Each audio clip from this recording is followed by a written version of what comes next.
Hey makers, it's Charlotte. I'm here with Matt, our in-house skin and hair care expert. Today we're going to talk to you about a very important topic, and that is what is an IFRA datasheet. An IFRA datasheet is a very important document to have if you plan to use any products that have a skin application.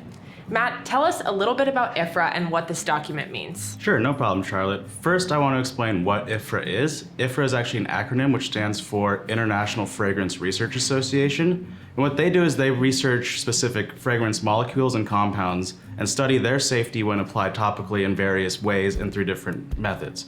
And what they do is they take those findings based on science and set guidelines and usage restrictions for certain fragrances based on their composition. Super helpful. One thing that I find makers get confused about when they're looking at an IFRA data sheet, which lists the maximum usage percentages for fragrances and essential oils, is they get a little mixed up between the maximum usage level and the suggested usage level.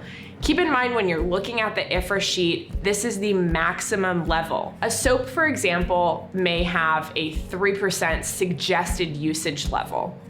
However, the maximum that you could safely use for a rinse-off application, like a soap, could be up to 70% or even higher on an IFRA data sheet. So keep those two distinct suggestions in mind, suggested use and maximum use, and make sure that you have the number in your mind, in your notes, and what you're going to use in your formulation before you get started using fragrance or essential oils. If you're looking to find this information on our website, head to the more details section on any fragrance or essential oil product page, and you can open up the IFRA data sheet. Once you're on the IFRA data sheet, you'll be able to view the category that the product falls into, a description of each type of product that fits into that category, and then on the far hand side, you'll see the maximum usage level for the fragrance or essential oil. If you guys have any questions on how to use an IFRA data sheet, drop us a comment below. Be sure to subscribe to our channel to stay in the know on all the latest